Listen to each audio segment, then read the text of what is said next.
ਚੋਪਈ ਗੋਇੰਦ ਗੋਲਾ ਮੋਹਨ ਤੀਨ ਕੁਕ ਜਾਤ ਕੇ ਤਿਨ ਕੋ ਚੀਨ ਸ਼੍ਰੀ ਅਰਜਨ ਕੇ ਢਿਗ ਚਲ ਆਏ ਕਰ ਬੰਧਨ ਕੋ ਅਰਜ ਅਲਾਏ। ਵਾਹਿਗੁਰੂ ਜੀ ਕਾ ਖਾਲਸਾ ਵਾਹਿਗੁਰੂ ਜੀ ਕੀ ਫਤਿਹ। ਆਵੋ ਭੈਣੇ ਗਲ ਮਿਲ ਹੈ ਅੰਕ ਸਹੇਲੜਿਆ ਮਿਲ ਕੇ ਕਰਹਿ ਕਹਾਣੀਆਂ ਸਮਰੱਥ ਕੰਤ ਕੀਆ। ਪਾਕ ਪਰਵਰਦਗਾਰ ਅਗੰਮ ਬੇਅੰਤ ਤੂੰ ਦਸਾਂ ਪਾਤਸ਼ਾਹੀਆਂ ਦੀ ਆਤਮਿਕ ਜਾਗਦੀ ਜੋਤ ਧੰਨ ਧੰਨ ਸ੍ਰੀ ਗੁਰੂ ਗ੍ਰੰਥ ਸਾਹਿਬ ਜੀ ਮਹਾਰਾਜ ਜੀ ਦੀ ਪਾਵਨ ਪਵਿੱਤਰ ਛਤਰ ਛਾਇਆ ਹੇਠ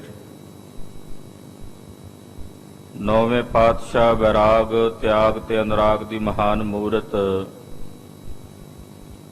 ਧੰਨ ਧੰਨ ਸ੍ਰੀ ਗੁਰੂ ਤੇਗ ਬਹਾਦਰ ਸਾਹਿਬ ਜੀ ਦੇ ਪਾਵਨ ਪਵਿੱਤਰ ਚਰਨ ਛੋਹ ਪ੍ਰਾਪਤ ਪਰਮ ਪਵਿੱਤਰ ਧਾਮ ਗੁਰਦੁਆਰਾ ਸ੍ਰੀ ਦੁੱਖ ਨਿਵਾਰਨ ਸਾਹਿਬ ਜੀ ਦੇ ਪਾਵਨ ਦਰਬਾਰ ਅੰਦਰ ਸਜ ਬੈਠੀ ਜੁੜ ਬੈਠੀ ਗੁਰੂ ਕਾ ਖਾਸ ਰੂਪ ਗੁਰੂ ਖਾਲਸਾ ਸਾਧ ਸੰਗਤ ਜੀਓ ਧੰਤਾ ਦੇ ਪਾਤਰ ਹੋ।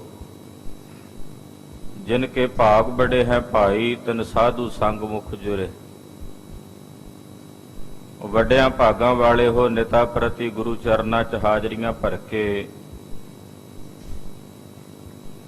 ਸਤਿਗੁਰਾਂ ਦਾ ਪਾਵਨ ਪਵਿੱਤਰ ਇਤਿਹਾਸ ਗੁਰੂ ਘਰ ਦੀ ਪਵਿੱਤਰ ਅੰਮ੍ਰਿਤ ਕਥਾ ਬਹੁਤ ਹੀ ਅਦਬ ਸਤਿਕਾਰ ਤੇ ਸ਼ਰਧਾ ਸਹਿਤ ਸਰਵਣ ਕਰ ਰਹੇ ਹੋ। ਪੰਜਵੇਂ ਪਾਤਸ਼ਾਹ ਧੰਨ ਸ੍ਰੀ ਗੁਰੂ ਅਰਜਨ ਦੇਵ ਸਾਹਿਬ ਜੀ ਮਹਾਰਾਜ ਸਿੱਖਾਂ ਨੂੰ ਉਪਦੇਸ਼ ਦੇ ਕੇ ਕਲਿਆਣ ਕਰ ਰਹੇ ਨੇ। ਸਤਿਗੁਰੂ ਜੀ ਸਿੱਖ ਨੂੰ ਉਸ ਵਕਤ ਉਪਦੇਸ਼ ਦਿੰਦੇ ਨੇ ਜਦੋਂ ਕਿਸੇ ਸਿੱਖ ਤੇ ਸਤਿਗੁਰੂ ਜੀ ਟੁੱਟਦੇ ਹਨ। ਟੁੱਟਦੇ ਕਦੋਂ ਨੇ? ਜਦੋਂ ਸਿੱਖ ਦੇ ਅੰਦਰ ਦੀ ਭਾਵਨਾ ਤੇ ਪ੍ਰੇਮ ਤੱਕਦੇ ਨੇ। ਗੁਰ ਟੁੱਟੈ ਹਰ ਉਪਦੇਸਿਆ ਹਰ ਭੇਟਿਆ ਰਾਉ ਨਿਸੰਗ। ਸਤਿਗੁਰੂ ਜੀ ਜਦੋਂ ਟੁੱਟਦੇ ਨੇ ਉਸ ਵਕਤ ਆਪਣੇ ਸਿੱਖ ਨੂੰ ਉਪਦੇਸ਼ ਦਿੰਦੇ ਨੇ ਔਰ ਗੁਰੂ ਕਾ ਸਿੱਖ ਗੁਰੂ ਕਾ ਉਪਦੇਸ਼ ਸੁਣ ਕੇ ਹਰੀ ਰਾਜੇ ਨਾਲ ਪ੍ਰਮਾਤਮਾ ਨਾਲ ਮਿਲ ਜਾਂਦਾ, ਭੇਦ ਹੋ ਜਾਂਦਾ ਹੈ। ਆਓ ਜਿਵੇਂ ਜਿਵੇਂ ਗੁਰਸਿੱਖ ਗੁਰੂ ਚਰਨਾਂ ਚ ਆ ਕੇ ਬੇਨਤੀਆਂ ਕਰਕੇ ਮਹਾਰਾਜ ਜੀ ਕੋਲੋਂ ਉਪਦੇਸ਼ ਦੀ ਯਾਚਨਾ ਕਰ ਰਹੇ ਨੇ, ਸਰਵਣ ਕਰੀਏ। ਗੁਰੂ ਚਰਨਾਂ ਵਿੱਚ ਹਾਜ਼ਰੀ ਲਵਾਉਂਦਿਆਂ ਸਮੂਹ ਮਾਈ ਭਾਈ ਆਖੋ ਜੀ ਸਤਨਾਮ ਸ੍ਰੀ ਵਾਹਿਗੁਰੂ ਸਾਹਿਬ ਜੀ। ਸਤਨਾਮ ਸ੍ਰੀ ਵਾਹਿਗੁਰੂ ਸਾਹਿਬ ਜੀ। ਚੋਪਈ ਗੋਇੰਦ ਗੋਲਾ ਮੋਹਨ ਤੀਨ। ਭਾਈ ਗੋਇੰਦ ਜੀ, ਭਾਈ ਗੋਲਾ ਜੀ ਔਰ ਭਾਈ ਮੋਹਨ ਜੀ, ਇਹ ਤਿੰਨੇ ਸਿੱਖ ਕੁਕ ਜਾਤ ਕੇ ਤਿਨ ਕੋ ਚੀਨ। ਕੁਕ ਬਰਾਦਰੀ ਨਾਲ ਇਹਨਾਂ ਦਾ ਸੰਬੰਧ ਹੈ। ਸ਼੍ਰੀ ਅਰਜਨ ਕੇ ਢਿਗ ਚਲ ਆਏ। ਇਹ ਤਿੰਨੇ ਸਿੱਖ ਚੱਲ ਕੇ ਧੰਨ ਗੁਰੂ ਅਰਜਨ ਦੇਵ ਸਾਹਿਬ ਜੀ ਦੇ ਚਰਨਾਂ ਵਿੱਚ ਆਏ ਹਨ। ਕਰ ਬੰਧਨ ਕੋ ਅਰਜ ਅਲਾਏ। ਔਰ ਆ ਕੇ ਸਤਿਗੁਰਾਂ ਦੇ ਚਰਨਾਂ ਵਿੱਚ ਬੰਦਨਾ ਕਰਕੇ ਮਹਾਰਾਜ ਜੀ ਦੇ ਚਰਨਾਂ 'ਚ ਬੇਨਤੀ ਕਰਕੇ ਬੋਲੇ, ਕਹਿਣ ਲੱਗੇ, ਜਿਸ ਬਿਦ ਹੋਏ ਉਧਾਰ ਹਮਾਰੋ। ਮਹਾਰਾਜ ਕਿਰਪਾ ਕਰੋ, ਦਇਆ ਕਰੋ, ਜਿਸ ਤਰੀਕੇ ਨਾਲ ਸਾਡਾ ਉਧਾਰ ਹੋਵੇ, ਜਿਸ ਤਰ੍ਹਾਂ ਅਸੀਂ ਇਸ ਭਾਵ ਸਾਗਰ ਤੋਂ, ਸੰਸਾਰ ਤੋਂ ਤਰ ਸਕੀਏ। ਸੋਰਾਵਰ ਉਪਦੇਸ਼ ਉਚਾਰੋ। ਮਹਾਰਾਜ ਐਸਾ ਪਵਿੱਤਰ ਪਾਵਨ ਅੰਮ੍ਰਿਤਮਈ ਉਪਦੇਸ਼ ਆਪ ਜੀ ਸਾਡੇ ਸਾਰਿਆਂ ਪ੍ਰਤੀ ਉਚਾਰਨ ਕਰੋ, ਜਿਹਦੇ ਨਾਲ ਸਾਡਾ ਇਸ ਭਾਵ ਸਾਗਰ ਤੋਂ, ਸੰਸਾਰ ਸਮੁੰਦਰ ਤੋਂ ਪਾਰ ਉਤਾਰਾ ਹੋ ਸਕੇ। ਐਸਾ ਪਵਿੱਤਰ ਉਪਦੇਸ਼ ਆਪ ਜੀ ਸਾਨੂੰ ਬਖਸ਼ੋ। ਸ਼੍ਰੀ ਮੁਖ ਤੇ ਫੁਰਮਾਵਨ ਕੀਨ। ਸਿੱਖਾਂ ਦੀ ਬੇਨਤੀ ਸੁਣ ਕੇ ਮਹਾਰਾਜ ਧੰਨ ਗੁਰੂ ਅਰਜਨ ਦੇਵ ਸਾਹਿਬ ਜੀ ਬੋਲੇ, ਰਾਮ ਨਾਮ ਨਿਤ ਜਪੋ ਪ੍ਰਵੀਨ। ਮਹਾਰਾਜ ਜੀ ਬੋਲੇ, ਕਹਿਣ ਲੱਗੇ, ਭਾਈ ਗੋਇੰਦ ਜੀ, ਭਾਈ ਗੋਲਾ ਜੀ, ਭਾਈ ਮੋਹਨ ਜੀ, ਸੁਣੋ। ਪਾਰ ਬ੍ਰਹਮ ਪਰਮੇਸ਼ਰ ਦਾ ਜੋ ਅੰਮ੍ਰਿਤ ਨਾਮ ਹੈ ਉਹ ਨਿਤ ਜਪਿਆ ਕਰੋ। ਨਿਤ ਜਪੀਐ ਨਾਉ ਪਰਵਰਦਗਾਰ ਦਾ, ਪਰਮਾਤਮਾ ਦਾ, ਪਰਮੇਸ਼ਰ ਦਾ ਅੰਮ੍ਰਿਤ ਨਾਮ ਨਿਤਾ ਪ੍ਰਤੀ ਜਪਿਆ ਕਰੋ, ਰੋਜ਼ ਜਪਿਆ ਕਰੋ। ਰਾਖੋ ਮਰਨ ਯਾਦ ਨਿਸ ਦਿਨ ਮੈਂ। ਔਰ ਜਿੱਥੇ ਨਾਮ ਜਪਣਾ ਉਥੇ ਰਾਤ ਦਿਨ ਆਪਣੀ ਮੌਤ ਵੀ ਚੇਤੇ ਰੱਖਣੀ ਹੈ, ਆਪਣਾ ਮਰਨਾ ਵੀ ਚੇਤੇ ਰੱਖਣਾ ਹੈ ਕਿ ਅਸੀਂ ਇਹ ਫਾਨੀ ਦੁਨੀਆ ਤੋਂ ਇੱਕ ਦਿਨ ਚਲੇ ਜਾਣਾ। ਇਹ ਗੱਲ ਜੇ ਕਿਤੇ ਮਨੁੱਖ ਦੇ ਜ਼ਿਹਨ ਵਿੱਚ ਮਨੁੱਖ ਨੂੰ ਚੇਤੇ ਰਵੇ ਤਾਂ ਇਸ ਮਨੁੱਖ ਦੇ ਅੰਦਰੋਂ ਪਰਮਾਤਮਾ ਦੀ ਯਾਦ ਕਦੇ ਨਾ ਵਿਸਰੇ। ਇਹ ਮਾੜੇ ਭੈੜੇ ਕਰਮਾਂ ਵਿੱਚ ਕਦੇ ਪ੍ਰਵਿਰਤ ਨਾ ਹੋਵੇ। ਮਹਾਰਾਜ ਜੀ ਕਹਿਣ ਲੱਗੇ, ਜਿੱਥੇ ਨਾਮ ਜਪਣਾ ਉਥੇ ਨਿਤਾ ਪ੍ਰਤੀ ਪ੍ਰਮਾਤਮਾ ਦੇ ਅੰਮ੍ਰਿਤ ਨਾਮ ਨੂੰ ਚੇਤੇ ਰੱਖਣਾ ਹੈ। ਪਾਪ ਨਾ ਹੋਏ ਲਖੋ ਗੁਣ ਮਨ ਮੈਂ। ਔਰ ਕਦੇ ਵੀ ਕਿਸੇ ਪ੍ਰਕਾਰ ਦੇ ਪਾਪ ਵਿੱਚ ਪ੍ਰਵਿਰਤ ਨਹੀਂ ਹੋਣਾ। ਯਤਨ ਕਰਨਾ ਹੈ ਕਿ ਤੁਹਾਡੇ ਕੋਲੋਂ ਕਦੇ ਕੋਈ ਪਾਪ ਨਾ ਹੋਵੇ, ਕਦੇ ਕਿਸੇ ਪ੍ਰਕਾਰ ਦੇ ਪਾਪ ਕਰਮ ਦੇ ਵਿੱਚ ਤੁਸੀਂ ਪ੍ਰਵਿਰਤ ਨਾ ਹੋਵੋ। ਅਗ ਕਰ ਬੇਤੇ ਜਬ ਹਟ ਗਏ। ਜਦੋਂ ਤੁਸੀਂ ਪਾਪ ਕਰਮ ਕਰਨ ਤੋਂ ਹਟ ਜਾਓਗੇ, ਪਾਪ ਕਰਮਾਂ ਤੋਂ ਪਿੱਠ ਕਰਕੇ ਗੁਰੂ ਦੇ ਦੱਸੇ ਹੋਏ ਕਰਮਾਂ ਮੁਤਾਬਕ ਚੱਲੋਗੇ, ਪਿਛਲੇ RAM ਨਾਮ ਤੇ ਛਏ। ਜਿਹੜੇ ਪਹਿਲੇ ਕੀਤੇ ਹੋਏ ਪਾਪ ਨੇ ਉਹ RAM ਦੇ ਨਾਮ ਨਾਲ ਦਗਧ ਹੋ ਜਾਣਗੇ, ਪਰ ਅੱਗੇ ਤੋਂ ਨਹੀਂ ਕਰਨੇ। ਇਹ ਨਾ ਸੋਚੇ ਬੰਦਾ ਵੀ ਚਲੋ ਇੰਨਾ ਕੁ ਪਾਪ ਕਰਮ ਝੂਠ ਕਰ ਬੋਲ ਲੈਨੇ ਆ, ਠੱਗੀ ਕਰ ਲੈਨੇ ਆ, ਸਵੇਰੇ ਇੱਕ ਪਾਠ ਜਪਜੀ ਸਾਹਿਬ ਦਾ ਵੱਧ ਕਰ ਲਾਂਗੇ ਤੇ ਪਾਪ ਕੱਟਿਆ ਜਾਏਗਾ। ਐਸਾ ਨਹੀਂ ਹੈ। ਪਿਛਲੇ ਪਾਪ ਕੱਟੇ ਜਾਣਗੇ ਜਿਹੜੇ ਹੁਣ ਤੱਕ ਕੀਤੇ ਨੇ, ਪਰ ਅੱਗੇ ਤੋਂ ਉਹਨਾਂ ਪਾਪ ਕਰਮਾਂ ਤੋਂ ਤੋਬਾ ਕਰਨੀ ਪੈਣੀ। ਮਹਾਰਾਜ ਜੀ ਕਹਿੰਦੇ, ਜਿੰਨੇ ਪਹਿਲੇ ਪਾਪ ਨੇ ਤੁਹਾਡੇ ਉਹ RAM ਦੇ ਨਾਮ ਦੇ ਪ੍ਰਤਾਪ ਨਾਲ ਸੜ ਜਾਣਗੇ, ਦਗਧ ਹੋ ਜਾਣਗੇ। ਹੋਏ ਪੁਨੀਤ ਮਹਾ ਸੁਖ ਪਾਵੋ। ਔਰ ਤੁਹਾਡੇ ਮਨ ਉਹਨਾਂ ਪਾਪ ਕਰਮਾਂ ਤੋਂ ਰਹਿਤ ਹੋ ਕੇ ਪੁਨੀਤ ਹੋ ਜਾਣਗੇ, ਪਵਿੱਤਰ ਹੋ ਜਾਣਗੇ। ਨਿਰਮਲ ਅੰਤੈ ਕਰਣ ਬਨਾਵੋ। ਔਰ ਤੁਸੀਂ ਆਪਣਾ ਅੰਤਸ਼ਕਰਨ ਨਿਰਮਲ ਬਣਾਉਣਾ, ਪਵਿੱਤਰ ਬਣਾਉਣਾ ਹੈ। ਬਹੁਰ ਗਿਆਨ ਕੀ ਉਤਪਤ ਹੋਏ। ਜਦੋਂ ਤੁਹਾਡਾ ਅੰਤਸ਼ਕਰਨ ਨਿਰਮਲ ਹੋਵੇਗਾ, ਉਸ ਵਕਤ ਫਿਰ ਨਿਰਮਲ ਅੰਤਸ਼ਕਰਨ ਵਿੱਚ ਗਿਆਨ ਦੀ ਉਤਪਤੀ ਹੋਵੇਗੀ। ਨਿਰਮਲ ਅੰਤਸ਼ਕਰਨ ਵਿੱਚ ਗਿਆਨ ਉਤਪੰਨ ਹੋਵੇਗਾ। ਜਨਮ ਮਰਨ ਕੋ ਦੁੱਖ ਸਭ ਖੋਏ। ਤੁਹਾਡੇ ਜਨਮ ਤੇ ਮਰਨ ਦੇ ਸਾਰੇ ਦੁੱਖ ਖੋਏ ਜਾਣਗੇ, ਸਾਰੇ ਦੁੱਖਾਂ ਤੋਂ ਤੁਸੀਂ ਰਹਿਤ ਹੋ ਜਾਵੋਗੇ। ਸ਼੍ਰੀ ਮੁਖ ਤੇ ਸੁਨ ਸ਼ੁਭ ਉਪਦੇਸ਼।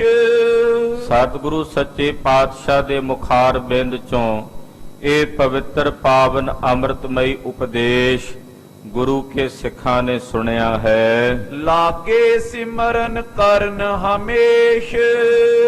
ਔਰ ਉਸੇ ਵਕਤ ਹੀ ਮਹਾਰਾਜ ਜੀ ਦਾ ਉਪਦੇਸ਼ ਸੁਣਨ ਤੋਂ ਬਾਅਦ ਇਹ ਹਮੇਸ਼ਾ RAM ਨਾਮ ਜਪਣ ਲੱਗੇ ਨੇ, ਨਾਮ ਦਾ ਅਭਿਆਸ ਕਰਨ ਲੱਗੇ ਹਨ। ਨਿਕਟ ਗੁਰੂ ਕੇ ਸੇਵਤ ਰਹੇ, ਅੰਤ ਪਰਮ ਪਦ ਤੀਨੋਂ ਲਹੇ। ਜਿੰਨਾ ਚਿਰ ਸਤਿਗੁਰਾਂ ਦੇ ਕੋਲ ਰਹੇ, ਇਹ ਨਾਮ ਜਪਦੇ ਰਹੇ, ਨਾਲ ਸਤਿਗੁਰਾਂ ਦੀ ਸੇਵਾ ਕਰਦੇ ਰਹੇ, ਔਰ ਅੰਤ ਨੂੰ ਤਿੰਨੇ ਦੇ ਤਿੰਨੇ ਸਿੱਖ ਪਰਮ ਪਦਵੀ ਨੂੰ ਜਾ ਕੇ ਪ੍ਰਾਪਤ ਹੋਏ ਹਨ। ਦੋਹਰਾ ਗੰਜ ਬਸੇ ਲਵਪੁਰੀ ਕੇ, ਮੋਹਣ ਆਲਮ ਚੰਦ। ਲਾਹੌਰ ਸ਼ਹਿਰ ਦੇ ਵਿੱਚ ਇੱਕ ਬਾਜ਼ਾਰ ਹੈ, ਉਸ ਬਾਜ਼ਾਰ ਦਾ ਨਾਂ ਹੈ ਗੰਜ ਬਾਜ਼ਾਰ। ਉਸ ਗੰਜ ਬਾਜ਼ਾਰ ਦੇ ਰਹਿਣ ਵਾਲੇ ਸਿੱਖ ਨੇ, ਇੱਕ ਦਾ ਨਾਂ ਹੈ ਭਾਈ ਮੋਹਣ ਤੇ ਦੂਜੇ ਦਾ ਨਾਂ ਹੈ ਭਾਈ ਆਲਮ ਚੰਦ। ਜੋਦਾ ਜੱਲੋ ਤੁਲਸਪੁਰ, ਚਾਰੋਂ ਬੜੇ ਮਸੰਦ। ਫਿਰ ਤੀਜੇ ਹਨ ਭਾਈ ਜੋਧਾ ਜੱਲੋ ਜੀ, ਭਾਈ ਜੋਧਾ ਜੀ ਔਰ ਭਾਈ ਜੱਲੋ ਜੀ। ਇਹ ਤੁਲਸਪੁਰ ਦੇ ਰਹਿਣ ਵਾਲੇ ਨੇ, ਚਾਰੇ ਗੁਰੂ ਘਰ ਦੇ ਵੱਡੇ ਮਸੰਦ ਸਨ।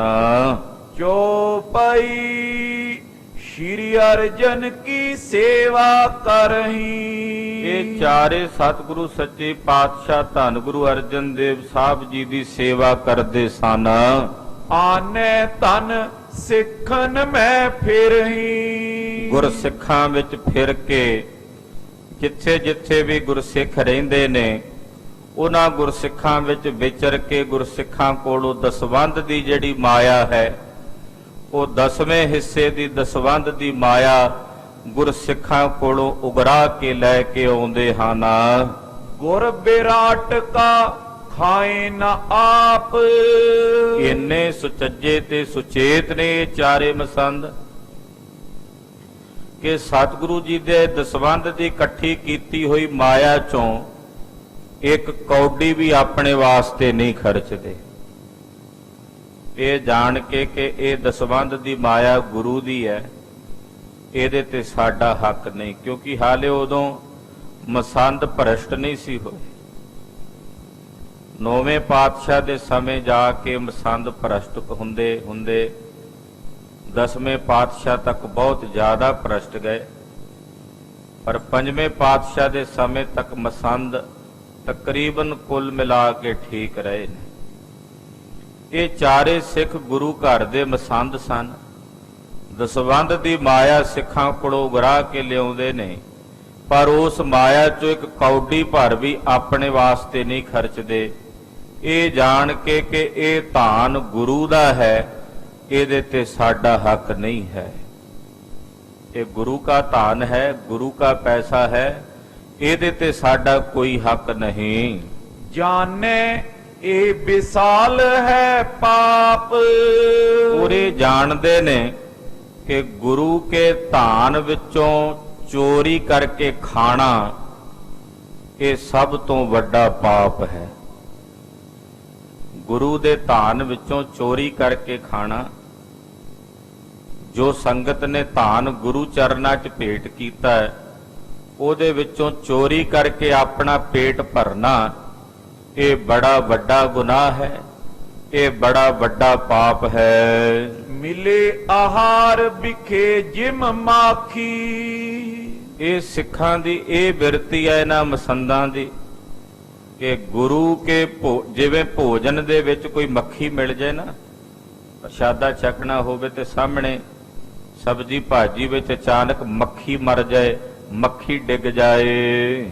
ਬਮਨ ਕਰਾਵੇਂ ਰਹੇ ਨ ਰਾਖੀ। ਤੇ ਜੇ ਕਿਤੇ ਉਹਦੇ ਚੋਂ 2-4 ਬੁਰਕੀਆਂ ਤੋੜ ਕੇ ਅੰਦਰ ਪਾਈਆਂ ਹੋਣ ਤੇ ਬਾਅਦ ਵਿੱਚ ਉਹ ਮੱਖੀ ਦਿਸੇ, ਤੇ ਜਿਹੜੀਆਂ 2-4 ਰੋਟੀ ਦੀਆਂ ਬੁਰਕੀਆਂ ਪਹਿਲਾਂ ਖਾਧੀਆਂ ਹੁੰਦੀਆਂ ਨੇ ਉਹ ਵੀ ਉਲਟੀ ਵੱਜ ਕੇ ਬਾਹਰ ਨੂੰ ਆਉਂਦੀਆਂ ਨੇ ਵੀ ਮੈਂ ਮੱਖੀ ਵਾਲੀ ਸਬਜ਼ੀ ਖਾ ਲਈ। ਜੇ ਕਿਤੇ ਪਹਿਲਾਂ ਵਿੱਚੋਂ ਤੋੜ ਕੇ ਖਾ ਲੀਆਂ ਬੁਰਕੀਆਂ, ਬਾਅਦ ਵਿੱਚ ਦੇਸੀ ਵਿੱਚ ਤਾਂ ਮੱਖੀ ਮਰੀ ਪਈ ਆ, ਉਹ ਜਿਹੜਾ ਖਾਧਾ ਹੁੰਦਾ ਫਿਰ ਉਹ ਵੀ ਉਲਟੀ ਕਰਾ ਕੇ ਬਾਹਰ ਨੂੰ ਭੇਜਦਾ ਹੈ। ਤਿਉ ਗੁਰ ਕੇ ਤਨ ਕਰੇ ਦੁਰਾਵਨ। ਇਸੇ ਤਰ੍ਹਾਂ ਜਿਹੜਾ ਗੁਰੂ ਕਾ ਧਾਨ ਹੈ, ਜੇ ਇਹਨੂੰ ਲੁਕਾਵਾਂਗੇ, ਇਹਨੂੰ ਛੁਪਾ ਕੇ ਆਪਣੇ ਟੱਬਰ ਵਾਸਤੇ, ਪਰਿਵਾਰ ਵਾਸਤੇ ਲੈ ਕੇ ਜਾਵਾਂਗੇ, ਸਰਬ ਪਦਾਰਥ ਕਰੇ ਨਸਾਵਨ। ਇਹਦੇ ਨਾਲ ਸਾਰੇ ਪਦਾਰਥ ਜਿਹੜੇ ਘਰ ਵਿੱਚ ਪਹਿਲਾਂ ਨੇ ਉਹ ਵੀ ਨਸ਼ਟ ਹੋ ਜਾਣਗੇ। ਜਿਵੇਂ 2-4 ਬੁਰਕੀਆਂ ਪਹਿਲਾਂ ਖਾਧੀਆਂ ਵੀ ਉਹ ਬਾਹਰ ਨੂੰ ਨਿਕਲਦੀਆਂ ਨੇ, ਉਲਟੀ ਆ ਕੇ ਬਾਹਰ ਨੂੰ ਆਉਂਦੀਆਂ ਨੇ। ਏਦਾਂ ਜੇ ਗੁਰੂ ਦਾ ਧਾਨ ਚੋਰੀ ਕਰਕੇ ਕੋਈ ਲੈ ਕੇ ਜਾਂਦਾ ਹੈ ਤਾਂ ਜੋ ਘਰ ਵਿੱਚ ਪਹਿਲਾਂ ਹੈ ਉਹ ਵੀ ਨਸ਼ਟ ਹੋ ਜਾਂਦਾ ਹੈ, ਉਹ ਵੀ ਨਸ਼ਟ ਭ੍ਰਸ਼ਟ ਹੋ ਜਾਂਦਾ ਹੈ। ਆਮ ਕਰਕੇ ਬਹੁਤ ਸਾਰੇ ਧਰਮ ਸਥਾਨਾਂ ਤੇ ਲੋਕ ਇਹੋ ਜਿਹੀ ਬਿਰਤੀ ਰੱਖਦੇ ਨੇ ਕਿ ਗੁਰੂ ਦੇ ਧਾਨ ਵਿੱਚੋਂ, ਸੰਗਤ ਦੀ ਮਾਇਆ ਵਿੱਚੋਂ ਜਿੰਨਾ ਲਿਜਾਇਆ ਜਾ ਸਕਦਾ, ਆਪਣੇ ਘਰ ਭਰੇ ਜਾ ਸਕਦੇ ਨੇ, ਭਰ ਲਈ। ਤੇ ਜੋ ਪਹਿਲਾਂ ਹੈ ਉਹ ਵੀ ਨਸ਼ਟ ਭ੍ਰਸ਼ਟ ਹੋ ਜਾਂਦਾ। ਡਾਕਟਰ ਭਾਈ ਵੀਰ ਸਿੰਘ ਜੀ ਨੇ ਇੱਕ ਬੜੀ ਸੁੰਦਰ ਗੱਲ ਕਹੀ ਹੈ। ਉਹ ਕਹਿੰਦੇ ਪਾਪ ਕਰਮ ਕਰਕੇ ਜਦੋਂ ਅਸੀਂ ਕੋਈ ਧਨ ਘਰ ਲੈ ਕੇ ਜਾਂਦੇ ਉਦੋਂ ਤਾਂ ਉਹ ਬੜਾ ਪਿਆਰਾ ਲੱਗਦਾ ਹੈ, ਪਰ ਬਾਅਦ ਚੋਂ ਦੁਖਦਾਈ ਹੁੰਦਾ। ਉਹ ਕਹਿੰਦੇ ਕਿਵੇਂ? ਜਿਹੜਾ ਕਿੱਕਰ ਦਾ ਬੀਜ ਹੁੰਦਾ ਨਾ ਉਹ ਕੰਡੇ ਵਾਲਿਆ ਨਹੀਂ ਹੁੰਦਾ। ਕਿੱਕਰ ਦਾ ਜਿਹੜਾ ਬੀਜ ਹੈ ਨਾ ਉਹਦੇ ਤੇ ਕੰਡੇ ਨਹੀਂ ਹੁੰਦੇ, ਉਹ ਬੜਾ ਸੋਹਣਾ ਹੁੰਦਾ, ਫੜਨ ਨੂੰ ਵੀ ਸੌਖਾ ਹੈ। ਪਰ ਜਦੋਂ ਬੀਜ ਦਿੰਨੇ ਆ, ਥੋੜਾ ਜਿਹਾ ਉਗਦਾ, ਉਦੋਂ ਵੀ ਕੰਡੇ ਨਹੀਂ ਹੁੰਦੇ, ਉਦੋਂ ਵੀ ਬੜਾ ਨਰਮ ਨਰਮ ਕੂਲੇ ਕੂਲੇ ਪੱਤੇ ਜੇ ਨਿਕਲਦੇ ਆ। ਪਰ ਜਿਵੇਂ ਜਿਵੇਂ ਵੱਡਾ ਹੁੰਦਾ ਕੰਡਿਆਂ ਨਾਲ ਭਰਦਾ ਜਾਂਦਾ ਤੇ ਉਹ ਕੰਡੇ ਫਿਰ ਦੁਖਦਾਈ ਹੋਣ ਲੱਗ ਪੈਂਦੇ ਆ। ਪਾਪ ਕਰਕੇ ਇਕੱਠਾ ਕੀਤਾ ਹੋਇਆ ਧਨ ਪਹਿਲਾਂ ਤਾਂ ਪਿਆਰਾ ਲੱਗਦਾ। ਭਾਈ ਵੀਰ ਸਿੰਘ ਜੀ ਨੇ ਇਹ ਬਚਨ ਲਿਖੇ ਨੇ, ਪਹਿਲਾਂ ਤਾਂ ਪਿਆਰਾ ਲੱਗਦਾ ਹੈ, ਪਰ ਸਹਿਜੇ ਸਹਿਜੇ ਜਿਵੇਂ ਜਿਵੇਂ ਉਹ ਘਰ ਵਿੱਚ ਆਉਂਦਾ ਹੈ, ਉਹਦਾ ਫਲ ਮਿਲਦਾ ਹੈ, ਫਿਰ ਉਹ ਬੜਾ ਦੁਖਦਾਈ ਹੁੰਦਾ ਹੈ। ਉਹ ਧਨ ਫਿਰ ਦੁੱਖ ਦਿੰਦਾ ਹੈ। ਹਾਂਜੀ, ਹਰ ਸਰੀਰ ਕੋ ਦੇ ਕਰ ਛੀਨ। ਫਿਰ ਕਹਿਣ ਲੱਗੇ ਕਿ ਸਰੀਰ ਨੂੰ ਨਾਸ਼ ਕਰ ਦਿੰਦਾ ਇਹੋ ਜਿਹਾ ਧਾਨ। ਜਾਂ ਤੇ ਨਹੀਂ ਛਪਾਏ ਪ੍ਰਬੀਨ। ਇਸ ਕਰਕੇ ਇਹ ਚਾਰੋਂ ਦੇ ਚਾਰੋਂ ਮਸੰਦ ਕਦੇ ਵੀ ਗੁਰੂ ਘਰ ਦੇ ਪੈਸੇ ਵਿੱਚੋਂ ਇੱਕ ਕੌਡੀ ਵੀ ਆਪਣੇ ਲਈ ਛੁਪਾ ਕੇ ਨਹੀਂ ਰੱਖਦੇ। ਹਾਂ, ਗੁਰੂ ਸਾਹਿਬ ਖੁਸ਼ ਹੋ ਕੇ ਜਿੰਨਾ ਦੇ ਦੇਣ ਵਿੱਚੋਂ ਇਹ ਰੱਖ ਲੈਂਦੇ ਨੇ, ਪਰ ਆਪਣੀ ਮਰਜ਼ੀ ਨਾਲ ਨਹੀਂ ਵਰਤਦੇ। ਵਿੱਚੋਂ ਇੱਕ ਕੌਡੀ ਭਰ ਦਾ ਪੈਸਾ ਵੀ ਆਪਣੇ ਘਰ ਵਿੱਚ ਨਹੀਂ ਰੱਖਦੇ। ਹਾਂਜੀ, ਸੋ ਚਾਰੋਂ ਇੱਕ ਦਿਨ ਰਥ ਚੜੇ। ਇਸੇ ਤਰ੍ਹਾਂ ਇਹ ਚਾਰੇ ਸਿੱਖ ਇੱਕ ਦਿਨ ਇੱਕ ਰਥ ਤੇ ਸਵਾਰ ਹੋ ਕੇ ਆਏ ਦਰਸ ਹਿਤ ਆਨੰਦ ਬੜੇ। ਇਹ ਲਾਹੌਰ ਤੋਂ ਚੱਲੇ ਚਾਰੇ ਸਿੱਖ, ਰਥ ਤੇ ਸਵਾਰ ਹੋਏ। ਮਨ ਵਿੱਚ ਇਹਨਾਂ ਦੇ ਬੜਾ ਆਨੰਦ ਵਰਤਿਆ ਕਿ ਸ੍ਰੀ ਅੰਮ੍ਰਿਤਸਰ ਸਾਹਿਬ ਜਾ ਕੇ ਗੁਰੂ ਅਰਜਨ ਦੇਵ ਸਾਹਿਬ ਦੇ ਦਰਸ਼ਨ ਕਰਾਂਗੇ। ਕੇਤਕ ਪੰਥ ਜਬੇ ਚੱਲ ਆਏ। ਜਦੋਂ ਕੁਝ ਕੁ ਪੈਂਡਾ ਤੈਅ ਕਰਕੇ ਲਾਹੌਰ ਤੋਂ ਇਹ ਚੱਲ ਕੇ ਆਏ, ਹਾਲੇ ਰਸਤੇ ਹੀ ਵਿੱਚ ਸਨ। ਨਿਕਸਿਓ ਏਕ ਸਰਪ ਅਗਵਾਏ। ਇੱਕਦਮ ਇਹਨਾਂ ਦੇ ਰਥ ਦੇ ਘੋੜਿਆਂ ਦੇ ਸਾਹਮਣੇ ਇੱਕ ਸੱਪ ਨਿਕਲ ਕੇ ਬਾਹਰ ਆ ਗਿਆ ਰਸਤੇ। ਬੜਾ ਭਿਆਨਕ ਜ਼ਹਿਰੀਲਾ ਸੱਪ ਨਜ਼ਰ ਆਉਂਦਾ ਸੀ, ਫੁੰਕਾਰੇ ਮਾਰਦਾ ਸੀ। ਉਹ ਇੱਕਦਮ ਬਾਹਰ ਨਿਕਲ ਕੇ ਸਾਹਮਣੇ ਆ ਗਿਆ। ਫਣ ਬਿਲੰਦ ਕੋ ਕਰਕੇ ਉੱਚਾ। ਸੱਪ ਦਾ ਜਿਹੜਾ ਫਣ ਹੈ ਉਹਨੂੰ ਚੌੜਾ ਕਰਕੇ ਤੇ ਉੱਚਾ ਕਰ ਕਰਕੇ ਇਹਨਾਂ ਮਸੰਦਾਂ ਵੱਲ ਵੇਖਦਾ। ਉਹ ਸਿਰ ਚੁੱਕ ਕੇ ਫਣ ਚੁੱਕ ਕੇ ਚੌੜਾ ਕਰਕੇ ਵੇਖਦਾ ਹੈ। ਸਨਮੁਖ ਰਥ ਕੇ ਆਏ ਪਹੁੰਚਾ, ਐਨ ਰੱਥ ਦੇ ਸਾਹਮਣੇ ਆ ਕੇ ਖਲੋ ਗਿਆ। ਕਰੀ ਅਪਰ ਦਿਸ਼ ਰਥ ਤਿਸ ਹੇਰ, ਰਥ ਉਹਨੂੰ ਵੇਖ ਕੇ ਵੀ ਰਸਤੇ 'ਚ ਹੈ, ਰੱਥ ਨੂੰ ਪਾਸੇ ਕੀਤਾ ਵੀ ਚਲੋ ਦੂਜੇ ਪਾਸਿਓਂ ਦੀ ਕੱਢ ਲੈਨੇ ਆ। ਕਹਿੰਦੇ ਉਹਨੂੰ ਵੇਖ ਕੇ ਜਦੋਂ ਰੱਥ ਦੂਜੇ ਪਾਸੇ ਕਰਕੇ ਕੱਢਣ ਲੱਗੇ, ਤਿਤ ਕੋ ਸਮੁਖ ਭਇਓ ਐ ਫੇਰ, ਇਹ ਉਧਰ ਜਾ ਕੇ ਉਧਰਲੇ ਪਾਸੇ ਰਸਤਾ ਜਾ ਕੇ ਰੋਕ ਲਿਆ ਇਹਨੇ।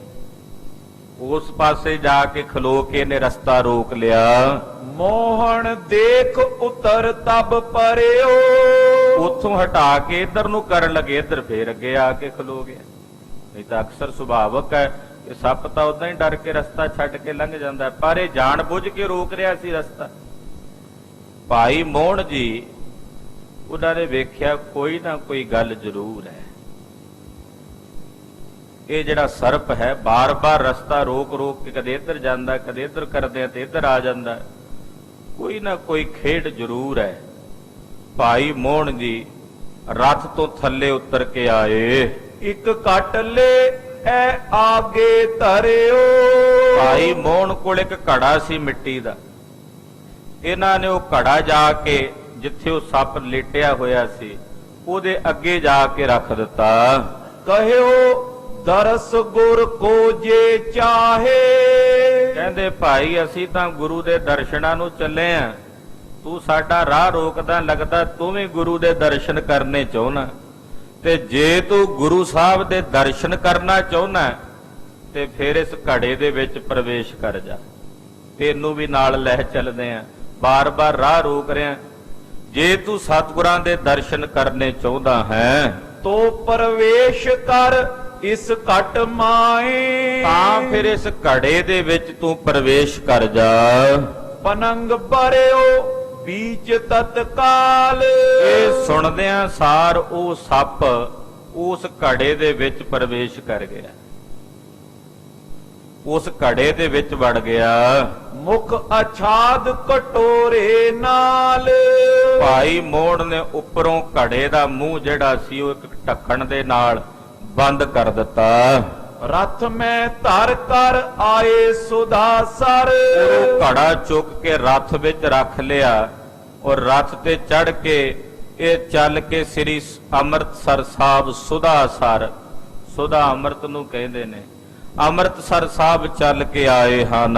ਪ੍ਰਥਮੇ ਡੇਰਾ ਕੀਨ ਉਤਰ ਕਰ, ਇਹਨਾਂ ਨੇ ਪਹਿਲਾਂ ਆਣ ਕੇ ਉਤਾਰਾ ਕੀਤਾ, ਜਿੱਥੇ ਜਗ੍ਹਾ ਮਿਲੀ ਉੱਥੇ ਡੇਰਾ ਕੀਤਾ।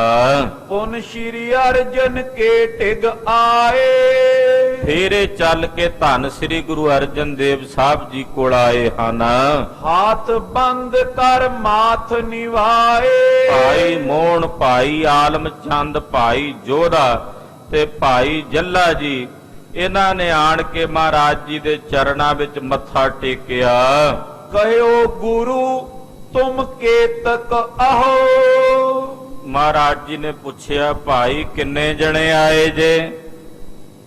ਸਤਿਗੁਰੂ ਜੀ ਵੀ ਜਾਣੀ ਜਾਣ ਨੇ। ਮਹਾਰਾਜ ਜੀ ਪੁੱਛਦੇ ਭਾਈ ਕਿੰਨੇ ਜਣੇ ਆਏ ਹੋ? ਦਰਸ਼ਨ ਹਿਤ ਆਏ ਸੋ ਕਹੋ, ਕਿੰਨੇ ਜਣੇ ਆਏ ਹੋ ਦਰਸ਼ਨ ਕਰਨ ਵਾਸਤੇ ਦੱਸੋ। ਸੁਨ ਕੇ ਕਹਿਓ ਗਰੀਬ ਨਿਵਾਜ, ਸੁਣ ਕੇ ਭਾਈ ਮੋਹਣ ਜੀ ਹੋਣੀ ਬੋਲੇ, ਕਹਿਣ ਲੱਗੇ ਹੇ ਗਰੀਬ ਨਵਾਜ ਸਤਿਗੁਰੂ, ਹਮ ਚਾਰੋਂ ਪ੍ਰਾਪਤ ਭੇ ਆਜ, ਮਹਾਰਾਜ ਜੀ ਅਸੀਂ 4 ਜਣੇ ਆਏ ਆ ਤੁਹਾਡੇ ਦਰਸ਼ਨਾਂ ਨੂੰ, ਅਸੀਂ ਚਾਰੇ ਤੁਹਾਡੇ ਦੀਦਾਰ ਕਰਨ ਆਏ ਹਾਂ। ਗੁਰ ਬੋਲੇ ਸਿੱਖ ਪੰਚੋ ਇਹੋ, ਮਹਾਰਾਜ ਜੀ ਕਹਿੰਦੇ 4 ਨਹੀਂ, ਸਾਨੂੰ ਤਾਂ ਤੁਸੀਂ 5 ਜਣੇ ਲੱਗਦੇ ਜੇ ਆਏ ਹੋ ਦਰਸ਼ਨਾਂ ਨੂੰ। ਸਾਨੂੰ ਏਦਾਂ ਜਾਪਦਾ ਵੀ 5 ਜਣੇ ਆਏ ਹੋ, 4 ਨਹੀਂ ਤੁਸੀਂ 5 ਹੋ। ਪੰਚਨ ਕੋ ਪ੍ਰਸਾਦ ਇਨ ਦੇਹੋ, ਮਹਾਰਾਜ ਜੀ ਨੇ ਜਿਹੜਾ ਪ੍ਰਸ਼ਾਦ ਵਰਤਾਉਂਦਾ ਸੀ ਉਹਨੂੰ ਕਿਹਾ ਬਈ ਇਹਨਾਂ ਨੂੰ 5 ਦਾ ਵਰਤਾਰਾ ਦੇਣਾ। ਕੜਾ ਪ੍ਰਸ਼ਾਦ ਦਾ ਜਿਹੜਾ ਵਰਤਾਰਾ 4 ਨਹੀਂ 5 ਵਰਤਾਰੇ ਦੇਣੇ ਨੇ ਇਹਨਾਂ ਨੂੰ, ਕਿਉਂਕਿ ਇਹ 5 ਜਣੇ ਨੇ। ਘਟ ਮੈਂ ਮੇਲ ਸਰਪ ਜੋ ਆਨਾ। ਮਹਾਰਾਜ ਜੀ ਕਹਿੰਦੇ ਜਿਹੜਾ ਪੰਜਵਾਂ ਉਸ ਘੜੇ 'ਚ ਸੱਪ ਲੈ ਕੇ ਆਏ ਜੇ, ਉਹ ਪੰਜਵਾਂ ਉਹ ਵੀ ਦਰਸ਼ਨ ਕਰਨ ਹੀ ਆਇਆ ਸਾਡੇ। ਉਹਨੂੰ ਇਹੀ ਕਹਿ ਕੇ ਲਿਆਇਆ ਨਾ ਵੀ ਜੇ ਗੁਰੂ ਦੇ ਦਰਸ਼ਨ ਕਰਨੇ ਆ ਤੇ ਘੜੇ 'ਚ ਪ੍ਰਵੇਸ਼ ਕਰ ਜਾ। ਇਸ ਕਰਕੇ ਪੰਜਾਂ ਦਾ ਵਰਤਾਰਾ ਦੇਣਾ। ਪੂਰਬ ਜਨਮ ਮਸੰਦ ਮਹਾਨਾ। ਮਹਾਰਾਜ ਜੀ ਕਹਿੰਦੇ ਜਿਹੜਾ ਸੱਪ ਲਿਆਏ ਹੋ ਨਾ ਤੁਸੀਂ ਘੜੇ 'ਚ ਬੰਦ ਕਰਕੇ, ਦਰਅਸਲ ਇਹ ਪਿਛਲੇ ਜਨਮ 'ਚ ਇਹ ਸਾਡੇ ਘਰ ਦਾ ਮਸੰਦ ਸੀ। ਇਹ ਵੀ ਤੁਹਾਡੇ ਭਾਈਚਾਰੇ 'ਚ ਸੀ, ਮਸੰਦਾਂ ਦਿਆਂ 'ਚ ਹੀ। ਇਹ ਗੁਰੂ ਘਰ ਦਾ ਮਸੰਦ ਰਿਹਾ। ਰਿਦਾ ਹੰਕਾਰ ਬਿਖੇਰੈ ਪਾਗੇ। ਇਹਦਾ ਹਿਰਦਾ ਬੜਾ ਹੰਕਾਰਿਆ ਹੋਇਆ ਸੀ ਤੇ ਸੋਚਦਾ ਸੀ ਵੀ ਮੈਂ ਹੀ ਵੱਡਾ ਹਾਂ, ਮਸੰਦ ਹਾਂ ਮੈਂ ਗੁਰੂ ਘਰ ਦਾ, ਤੇ ਸਿੱਖਾਂ ਅੱਗੇ ਨਿਮਦਾ ਨਹੀਂ ਸੀ, ਸਿੱਖਾਂ ਨੂੰ ਸਿੱਖ ਨਹੀਂ ਸੀ ਮੰਨਦਾ। ਨਹੀਂ ਨਿਮਿਓ ਇਹ ਸਿੱਖਨ ਆਗੇ। ਇਹ ਕਦੇ ਕਿਸੇ ਸਿੱਖ ਅੱਗੇ ਨਹੀਂ ਨਿਵਿਆ, ਕਹਿੰਦਾ ਮੈਂ ਮਸੰਦਾ, ਸਿੱਖ ਮੇਰੇ ਅੱਗੇ ਨਿਵਣ, ਮੈਂ ਕਿਉਂ ਸਿੱਖਾਂ ਨੂੰ ਨਿਵਾਂ। ਇਦਾਂ ਇਹਦੀ ਬਿਰਤੀ ਸੀ। ਜਾਂ ਤੇ ਫਣ ਊਚੋ ਗਤ ਪਾਈ। ਹੁਣ ਨਾ ਨਿਵਣ ਕਰਕੇ ਇਹਨੂੰ ਉੱਚੇ ਫਣ ਵਾਲਾ ਵੀ ਫਣ ਚੁੱਕੀ ਰੱਖੇ, ਉਹ ਜੂਨੀ ਇਹਨੂੰ ਮਿਲੀ ਹੈ, ਕਿਉਂਕਿ ਨਿਵਿਆ ਨਹੀਂ ਕਿਸੇ ਅੱਗੇ। ਇਸੇ ਕਰਕੇ ਫਣ ਚੁੱਕਣ ਵਾਲੀ ਜਿਹੜੀ ਜੂਨ ਹੈ ਉਹ ਇਹਨੂੰ ਮਿਲੀ ਹੈ। ਹਰ ਇਨ ਗੁਰ ਕੀ ਕਾਰ ਛਪਾਈ। ਫਿਰ ਮਸੰਦੋ ਇਹਨੇ ਗੁਰੂ ਘਰ ਦਾ ਪੈਸਾ ਵੀ ਛੁਪਾਇਆ ਆਪਣੇ ਕੋਲ।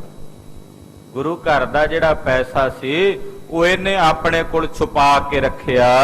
ਜਾਂ ਤੇ ਬਨਿਓ ਸਰਪ ਬਿਖ ਪੂਰ। ਉਹਦੇ ਕਰਕੇ ਵੀ ਇਹਨੂੰ ਸੱਪ ਦੀ ਜੂਨ ਮਿਲੀ ਹੈ, ਸਰਪ ਜੋਨ ਵਿੱਚ ਆਇਆ। ਕਿਉਂਕਿ ਅੰਤ ਕਾਲ ਜੋ ਲక్ష్ਮੀ ਸਿਮਰੈ, ਐਸੀ ਚਿੰਤਾ ਮੈਂ ਜੇ ਮਰੈ। ਸਰਪ ਜੋਨ ਵਲ ਵਲ ਅਵਤਰੈ। ਹਾਂਜੀ, ਅਬ ਲਿਆਵੋ ਹਮਰੇ ਸੋ ਹਜੂਰ। ਮਹਾਰਾਜ ਜੀ ਕਹਿੰਦੇ ਜਾਓ ਘੜਾ ਜਿਹੜਾ ਉਹ ਸੱਪ ਵਾਲਾ ਉਸ ਚੁੱਕ ਕੇ ਸਾਡੇ ਕੋਲ ਲੈ ਕੇ ਆਓ। ਸੁਨ ਗੁਰ ਬਾਪ ਉਠਾਏ ਸੋ ਲਿਆਏ। ਸਤਿਗੁਰਾਂ ਦੇ ਬਚਨ ਸੁਣ ਕੇ ਗਏ, ਜਾ ਕੇ ਉਹ ਸੱਪ ਵਾਲਾ ਜਿਹੜਾ ਘੜਾ ਸੀ ਉਠਾ ਕੇ ਲੈ ਆਏ। ਧਰ ਦੀਵਾਨ ਮੈਂ ਮੁਖ ਉਗਰਾਏ। ਔਰ ਲਿਆ ਕੇ ਸਤਿਗੁਰਾਂ ਦੇ ਦੀਵਾਨ 'ਚ ਰੱਖ ਕੇ ਘੜੇ ਦੇ ਉੱਤੇ ਜਿਹੜਾ ਢੱਕਣ ਸੀ ਉਹ ਉਤਾਰਿਆ। ਫਣ ਉਠਾਏ ਕਰ ਨਿਕਸਿਓ ਬਾਹਰ। ਉਰੋਂ ਸੱਪ ਘੜੇ ਦੇ ਵਿੱਚੋਂ ਫਨ ਚੁੱਕ ਕੇ ਆਪ ਹੀ ਘੜੇ 'ਚੋਂ ਬਾਹਰ ਨਿਕਲਿਆ। ਖਰੋ ਸਬਨ ਮੈਂ ਹੇਰਿਓ ਜਾਹਰ। ਔਰ ਸਾਰਿਆਂ ਦੇ ਵਿੱਚ ਫਣ ਚੁੱਕ ਕੇ ਖਲੋ ਗਿਆ, ਸਭ ਨੇ ਪ੍ਰਤੱਖ ਵੇਖਿਆ। ਗੁਰੂ ਕਹਿਓ ਸਰ ਅੰਮ੍ਰਿਤ ਆਨੋ। ਮਹਾਰਾਜ ਜੀ ਨੇ ਬਚਨ ਕੀਤਾ, ਭਾਈ ਏਦਾਂ ਕਰੋ, ਅੰਮ੍ਰਿਤਸਰ ਸਰੋਵਰ ਦਾ ਜਲ ਲੈ ਕੇ ਆਓ। ਅੰਮ੍ਰਿਤਸਰ ਸਰੋਵਰ ਵਿੱਚ ਜਿਹੜਾ ਜਲ ਹੈ ਉਹ ਜਲ ਲੈ ਕੇ ਆਓ। ਸਭ ਤਨ ਪਰ ਛਿਰਕਾਵਨ ਠਾਨੋ। ਉਹ ਜਲ ਲਿਆ ਕੇ ਇਹਦੇ ਸਾਰੇ ਸਰੀਰ ਤੇ ਉਸ ਜਲ ਦਾ ਛਿੜਕਾਓ ਕਰੋ। ਉਹ ਜਲ ਲਿਆ ਕੇ ਇਹਦੇ ਸਰੀਰ ਤੇ ਛਿੜਕੋ। ਤਤ ਛਿਨ ਐ ਤਨ ਤਿਆਗ ਦਿਓ ਹੈ। ਕਹਿੰਦੇ ਜਦੋਂ ਸਿੱਖ ਗਏ ਜਲ ਲਿਆਏ ਸ੍ਰੀ ਅੰਮ੍ਰਿਤਸਰ ਸਰੋਵਰ ਚੋਂ, ਉਹ ਜਲ ਦਾ ਛਿੜਕਾ ਮਾਰਿਆ, ਨਾਲ ਵਾਹਿਗੁਰੂ ਕਿਹਾ। ਕਹਿੰਦੇ ਤਤ ਛਿੜ ਉਸੇ ਵਕਤ ਸੱਪ ਨੇ ਆਪਣਾ ਸਰੀਰ ਤਿਆਗ ਦਿੱਤਾ। ਉਸੇ ਵਕਤ ਤੋਂ ਸਰਪ ਜੂਨ ਦਾ ਉਹਨੇ ਤਿਆਗ ਕਰ ਦਿੱਤਾ। ਰੂਪ ਪ੍ਰਕਾਸ਼ ਆਕਾਸ਼ ਗਿਓ ਹੈ। ਉਹਦੇ ਵਿੱਚੋਂ ਇੱਕ ਪ੍ਰਕਾਸ਼ ਜਿਹਾ ਨਿਕਲਿਆ ਹੈ, ਔਰ ਉਹ ਆਕਾਸ਼ ਵਿੱਚ ਜਾ ਕੇ ਵਲੀਨ ਹੋ ਗਿਆ। ਸ਼੍ਰੀ ਅੰਮ੍ਰਿਤਸਰ ਦਰਸ਼ਨ ਕਰੇ। ਏਦਾਂ ਸ੍ਰੀ ਅੰਮ੍ਰਿਤਸਰ ਸਾਹਿਬ ਦੇ ਆ ਕੇ ਉਹਨੇ ਦਰਸ਼ਨ ਕੀਤੇ ਔਰ ਅੰਮ੍ਰਿਤ ਜਲ ਦੀ ਕਲਾ ਵਰਤ ਗਈ। ਅਨਕ ਅਗਨ ਕੇ ਸੋ ਨਰ ਹਰੇ। ਖਾਲਸਾ ਜੀ, ਜਿਹੜਾ ਸ੍ਰੀ ਅੰਮ੍ਰਿਤਸਰ ਸਾਹਿਬ ਦੇ ਆ ਕੇ ਦਰਸ਼ਨ ਕਰਦਾ ਉਸ ਮਨੁੱਖ ਦੇ, ਉਸ ਜੀਵ ਦੇ ਅਨੇਕਾਂ ਪਾਪ ਕੱਟੇ ਜਾਂਦੇ ਹਨ।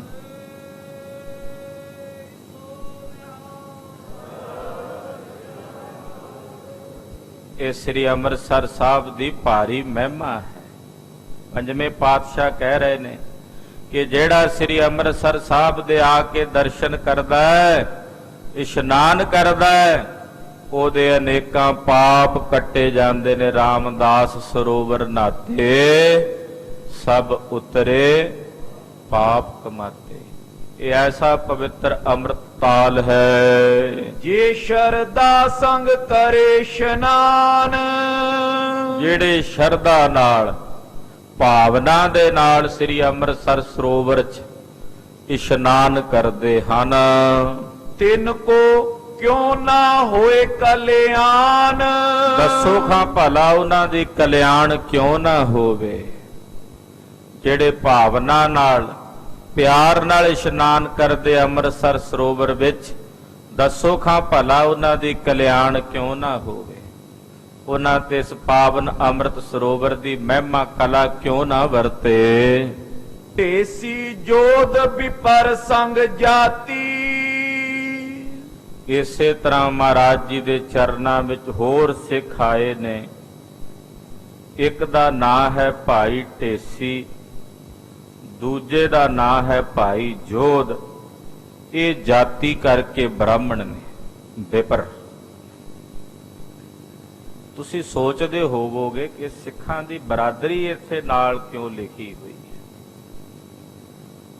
ਜਿੰਨੇ ਸਿੱਖ ਨੇ ਉਹਨਾਂ ਸਾਰਿਆਂ ਦੀ ਨਾਲ ਬਰਾਦਰੀ ਤੇ ਉਹਨਾਂ ਦੀ ਕਿਹੜੀ ਜਾਤ ਸੀ ਉਹਦਾ ਜ਼ਿਕਰ ਕਿਉਂ ਕੀਤਾ ਜਾ ਰਿਹਾ। ਕੀ ਇਹਦੇ ਵਿੱਚ ਜਾਤ ਪਾਤ ਦਾ ਪ੍ਰਚਾਰ ਕੀਤਾ ਜਾ ਰਿਹਾ ਹੈ ਵੀ ਜਾਤ ਪਾਤ ਹੁੰਦੀ ਹੈ? ਨਹੀਂ।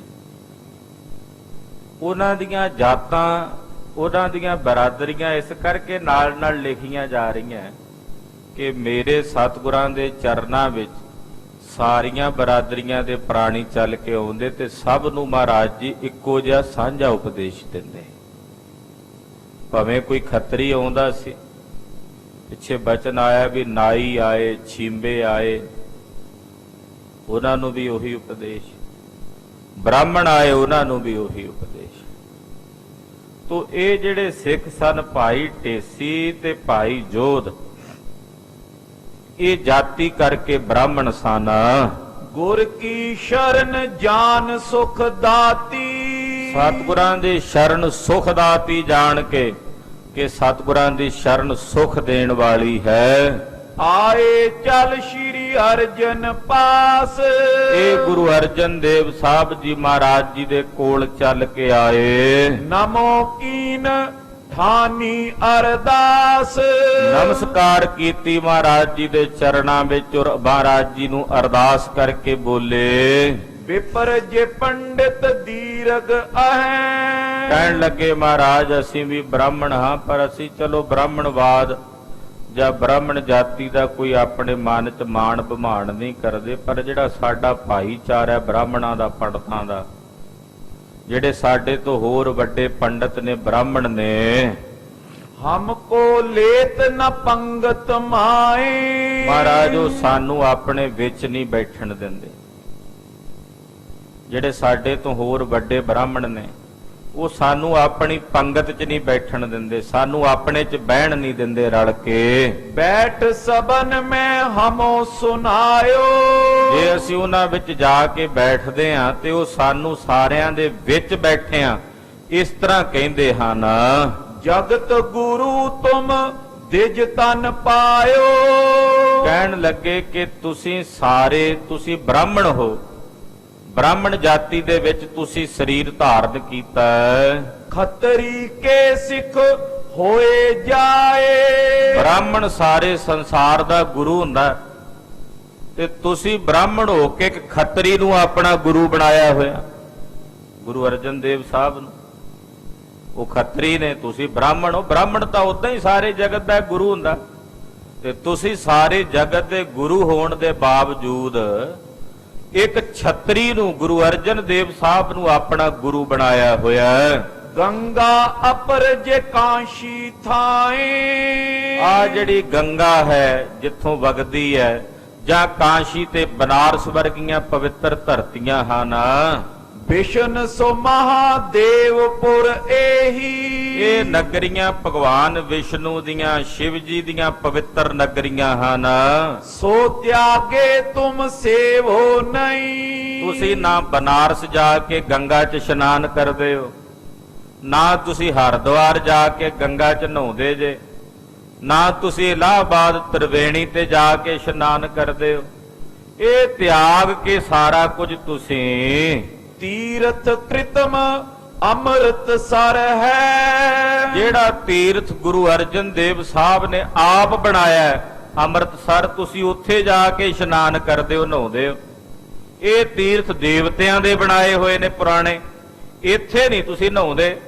ਤੇ ਜਿਹੜਾ ਗੁਰੂ ਅਰਜਨ ਦੇਵ ਸਾਹਿਬ ਨੇ ਤੀਰਥ ਆਪ ਬਣਾਇਆ ਹੋਇਆ, ਉਹਨਾਂ ਦਾ ਆਪਣਾ ਬਣਾਇਆ ਹੋਇਆ, ਕਿਸੇ ਦੇਵਤੇ ਦਾ ਨਹੀਂ ਬਣਾਇਆ ਹੋਇਆ, ਉੱਥੇ ਜਾ ਕੇ ਤੁਸੀਂ ਨਹਾਉਂਦੇ ਹੋ, ਇਸ਼ਨਾਨ ਕਰਦੇ ਹੋ। ਸੇਵੋ ਤਾਏ ਲਖੋ ਬਹੁ ਬਰ ਹੈ। ਉਹਨੂੰ ਜਾ ਕੇ ਅੰਮ੍ਰਿਤਸਰ ਨੂੰ ਤੁਸੀਂ ਸੇਵਦੇ ਹੋ ਔਰ ਉਹਨੂੰ ਬੜਾ ਪਵਿੱਤਰ ਸਮਝਦੇ ਹੋ। ਵੇਦਨ ਬ੍ਰਹਮ ਬਾ ਜਗ ਮੈਂ ਜੋਏ। ਸਿੱਖ ਫਿਰ ਪੁੱਛਣ ਲੱਗੇ, ਮਹਾਰਾਜ ਇਸ ਜਗਤ ਦੇ ਵਿੱਚ ਜੋ ਦਿਸਦਾ ਹੈ, ਜਲ ਸੋ ਮਲ ਕਰ ਮਲ ਕੋ ਖੋਏ। ਕਿ ਪਾਣੀ ਨਾਲ ਮੈਲ ਧੋਤੀ ਜਾਂਦੀ ਹੈ। ਜਗਤ ਵਿੱਚ ਤਾਂ ਇਹ ਦਿਸਦਾ ਹੈ ਕਿ ਪਾਣੀ ਨਾਲ ਮੈਲ ਧੋਈ ਜਾਂਦੀ ਹੈ। ਚਰਨ ਧੂਰ ਤੇ ਮਲ ਕਿਮ ਜਾਵੇ। ਮਹਾਰਾਜ ਜਿਹੜੀ ਚਰਨ ਧੂੜ ਹੈ ਉਹਦੇ ਨਾਲ ਮੈਲ ਕਿਵੇਂ ਜਾਏਗੀ? ਆਮ ਕਰਕੇ ਵੇਖਣ 'ਚ ਤੇ ਆਉਂਦਾ ਵੀ ਪਾਣੀ ਨਾਲ ਮੈਲ ਧੋਤੀ ਜਾਂਦੀ ਆ। ਤੀਰਥਾਂ ਦੇ ਵਿੱਚ ਜਿਹੜੀ ਪਾਪਾਂ ਦੀ ਮੈਲ ਆ ਉਹ ਪਾਣੀ ਨਾਲ ਧੋਈ ਜਾ ਸਕਦੀ ਹੈ। ਤੁਸੀਂ ਕਹਿੰਦੇ ਹੋ ਸਾਧੂਆਂ ਦੇ ਚਰਨਾਂ ਦੀ ਧੂੜ ਨਾਲ ਧੋਈ ਜਾਂਦੀ ਹੈ। ਮਹਾਰਾਜ ਧੂੜ ਨਾਲ ਕਿਵੇਂ ਧੋਈ ਜਾਵੇਗੀ? ਹਾਂਜੀ, ਸੁਨ ਸਤਿਗੁਰ ਦ੍ਰਿਸ਼ਟਾਂਤ ਬਤਾਵੇਂ। ਸੁਣ ਕੇ ਮਹਾਰਾਜ ਸੱਚੇ ਪਾਤਸ਼ਾਹ ਜੀ ਦ੍ਰਿਸ਼ਟਾਂਤ ਦਿੱਤਾ, ਬੋਲੇ ਸੱਜੀ ਸਾਬਣ ਮਲਈ ਹੋਵੇ। ਮਹਾਰਾਜ ਜੀ ਕਹਿੰਦੇ ਜਿਹੜੀ ਬਹੁਤੀ ਮੈਲ ਲੱਗੀ ਹੋਵੇ ਨਾ, ਬਹੁਤਾ ਮੈਲਾ ਹੋਇਆ ਹੋਵੇ, ਉਹਨੂੰ ਧੋਣ ਵਾਸਤੇ ਸਾਬਣ ਦਾ ਕੰਮ, ਸਾਬਣ ਚਾਹੀਦੀ ਹੁੰਦੀ ਹੈ। ਜਿਹੜੀ ਸਾਧੂਆਂ ਦੇ ਚਰਨਾਂ ਦੀ ਧੂੜ ਆ ਉਹ ਸਾਬਣ ਦਾ ਕੰਮ ਕਰਦੀ ਹੈ। ਪਾਣੀ ਦੇ ਨਾਲ ਉਹ ਸਾਬਣ ਦਾ ਕੰਮ ਕਰਦੀ ਆ। ਦੇ ਸਾਬੂਨ ਲਈਆ ਉਹ ਧੋਏ, ਉਹ ਸਾਬਣ ਦਾ ਕੰਮ ਕਰਕੇ ਜੀਵਾਂ ਉਸ ਤੀਰਥਾਂ ਦੇ ਮੈਲ ਨੂੰ ਧੋਂਦੀ ਹੈ। ਤਿਨ ਤੇ ਮਲ ਵਸਤਰਨ ਕੀ ਧੋਵੇ। ਜਿਵੇਂ ਸਾਬਣ ਦੇ ਨਾਲ ਕੱਪੜਿਆਂ ਦੀ ਮੈਲ ਧੋਤੀ ਜਾਂਦੀ ਹੈ, ਤਿਮ ਸੰਤਨ ਪਦ ਰਜ ਅਤ ਪਾਵਨ। ਇਸੇ ਤਰ੍ਹਾਂ ਸਾਧੂਆਂ ਦੇ ਚਰਨਾਂ ਦੀ ਜਿਹੜੀ ਧੂੜ ਹੈ ਉਹ ਬੜੀ ਪਵਿੱਤਰ ਤੇ ਪਾਵਨ ਹੁੰਦੀ ਹੈ ਸਮਰੱਥ ਗਨ ਪਾਪ ਨਸਾਵਨ। ਗੁਰਸਿੱਖਾਂ ਦੇ ਚਰਨਾਂ ਦੀ ਧੂੜ ਅਤ ਪਾਵਨ ਪਵਿੱਤਰ ਹੈ, ਜਿਹੜੀ ਪਾਪਾਂ ਦਾ ਨਾਸ ਕਰਦੀ ਹੈ। ਪਿੱਛੇ ਜੀ ਇੱਕ ਸੱਜਣ ਕਿਤੇ ਬੋਲਦਾ ਸੀ, ਉਹ ਕਹਿੰਦਾ ਜੀ ਆ ਜੇ ਕਹਿੰਦੇ ਚਰਨ ਧੂੜੀ ਦੀ ਗੱਲ ਕਰਦੇ ਆ ਸੰਗਤ ਦੇ ਬਾਅਦ ਵਿੱਚ ਕਹਿੰਦੇ ਜੀ ਆ ਤੱਪੜ ਝਾੜੋ, ਤੇ ਝਾੜ ਕੇ ਮਿੱਟੀ ਇਕੱਠੀ ਕਰਕੇ ਕਹਿੰਦੇ ਬੁੱਕਾਂ ਭਰ ਭਰ ਸਿਰ 'ਚ ਪਾਓ। ਇਹਦੇ ਕਹਿੰਦੇ ਪੈਂਦੀ ਹੈ? ਕਹਿੰਦੇ ਏਦਾਂ ਪਾਓ। ਪਵਾਉਂਦਾ ਕੋਈ? ਕਹਿੰਦਾ ਏਦਾਂ। ਕਹਿੰਦੇ ਇਹ ਧੂੜ ਨਾਲ ਕੀ ਮਿਟਣਾ, ਇਹ ਤਾਂ ਮਿੱਟੀ ਆ। ਕਹਿੰਦਾ ਉਹ ਬੁੱਕਾਂ ਭਰ ਭਰ ਕੇ ਕਹਿੰਦਾ ਕੋਈ ਪਵਾਉਂਦਾ ਆਪਣੇ ਤੇ ਜਦੋਂ ਇਕੱਠੀ ਕਰ ਲਵੇ ਕੋਈ। ਕਿਸੇ ਅੱਗੇ ਪ੍ਰਸ਼ਾਦੇ ਦਾ ਥਾਲ ਰੱਖਿਆ ਹੋਵੇ, ਪ੍ਰਸ਼ਾਦਾ ਛਕਣ ਦਾ ਇੱਕ ਤਰੀਕਾ ਹੁੰਦਾ ਹੈ। ਇਹ ਤਾਂ ਨਹੀਂ ਵੀ ਪ੍ਰਸ਼ਾਦਾ ਅੱਗੇ ਰੱਖਿਆ ਹੋਵੇ ਤੇ ਉਹ ਬੁਰਕੀਆਂ ਤੋੜ ਤੋੜ ਕੇ ਉੱਤੇ ਆਪਣੇ ਤੇ ਸੁੱਟੀ ਜਾਵੇ, ਸਬਜ਼ੀ ਭਾਜੀ ਸੁੱਟੀ ਜਾਵੇ। ਉਹਨੂੰ ਖਾਣ ਦਾ ਤਰੀਕਾ ਹੁੰਦਾ ਵੀ ਸਬਜ਼ੀ ਭਾਜੀ ਚ ਲਾ ਕੇ ਬੁਰਕੀ ਮੂੰਹ ਚ ਪਾਉਣੀ। ਇਸੇ ਤਰ੍ਹਾਂ ਜਿਹੜੀ ਚਰਨ ਧੂੜ ਹੈ ਉਹਦੇ ਵਰਤਣ ਦਾ ਵੀ ਤਰੀਕਾ ਹੁੰਦਾ। ਇਹ ਨਹੀਂ ਵੀ ਮੁੱਕਾਂ ਭਰ ਭਰ ਕੇ ਉੱਤੇ ਪਾਉਣੀ ਹੈ, ਉਹਦਾ ਵੀ ਤਰੀਕਾ ਵੀ ਥੋੜੀ ਜੀ ਧੂੜ ਲੈ ਕੇ ਮੱਥੇ ਤੇ ਲਾ ਸਕਦੇ। ਭਾਵਨਾ ਹੈ ਗੁਰਸਿੱਖਾਂ ਦੀ, ਗੁਰਸਿੱਖਾਂ ਦੇ ਚਰਨਾਂ ਦੀ ਜੋੜਿਆਂ ਦੀ ਧੂੜ ਹੈ ਔਰ ਉਹ ਮਸਤਕ ਤੇ ਲਾਉਣੀ। ਭਾਵਨਾ ਨਿਮਰਤਾ ਕਿ ਇਹਦੇ ਨਾਲ ਮੇਰੇ ਮੱਥੇ ਦੇ ਲੇਖ ਬਦਲਣਗੇ। ਭਾਵਨਾ ਬਹੁਤ ਕੁਝ ਕਰ ਸਕਦੀ, ਜੇ ਭਾਵਨਾ ਨਹੀਂ ਤਾਂ ਕੁਝ ਵੀ ਨਹੀਂ। ਧਰਮ ਭਾਵਨਾ ਤੇ ਟਿਕਿਆ ਹੋਇਆ, ਤਰਕ ਤੇ ਦਲੀਲ ਤੇ ਨਹੀਂ।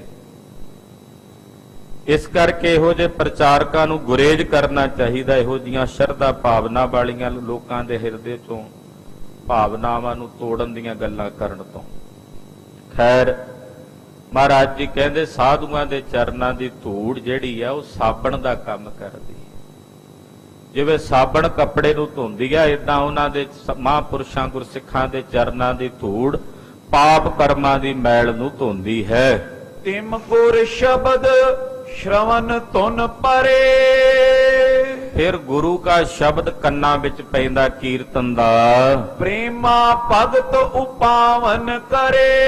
ਫਿਰ ਉਹਦੇ ਨਾਲ ਹਿਰਦੇ 'ਚ ਪ੍ਰੇਮਾ ਭਾਵ ਪੈਦਾ ਹੁੰਦਾ, ਪ੍ਰੇਮਾ ਭਗਤੀ ਪੈਦਾ ਹੁੰਦੀ ਹੈ। ਸਭ ਥਲ ਜਲ ਕੋ ਤੀਰਥ ਆਹਾ। ਪਾਣੀ ਦਾ ਤੀਰਥ ਸਾਰੀਆਂ ਥਾਵਾਂ ਤੇ, ਭਾਵੇਂ ਉਹ ਹਰਿਦੁਆਰ ਹੋਵੇ, ਬਨਾਰਸ ਹੋਵੇ, ਹਰ ਥਾਂ ਤੇ ਪਾਣੀ ਦੇ ਤੀਰਥ ਨੇ। ਅਦਕ ਨਾਮ ਕੋ ਤੀਰਥ ਇਹਾ। ਪਰ ਅੰਮ੍ਰਿਤਸਰ ਸਰੋਵਰ ਕੱਲਾ ਪਾਣੀ ਦਾ ਤੀਰਥ ਨਹੀਂ ਹੈ, ਇਹ ਨਾਮ ਦਾ ਤੀਰਥ ਹੈ। ਕਿਉਂਕਿ ਇੱਥੇ ਆ ਕੇ ਇਸ਼ਨਾਨ ਕਰਦਿਆਂ ਕੰਨਾਂ 'ਚ ਕੀਰਤਨ ਪੈਂਦਾ, ਗੁਰਬਾਣੀ ਪੈਂਦੀ ਹੈ। ਉੱਥੇ ਵਸਣ ਵਾਲੇ, ਨਾਮ ਜਪਣ ਵਾਲੇ ਗੁਰਸਿੱਖਾਂ ਦੇ ਦੀਦਾਰ ਹੁੰਦੇ ਨੇ।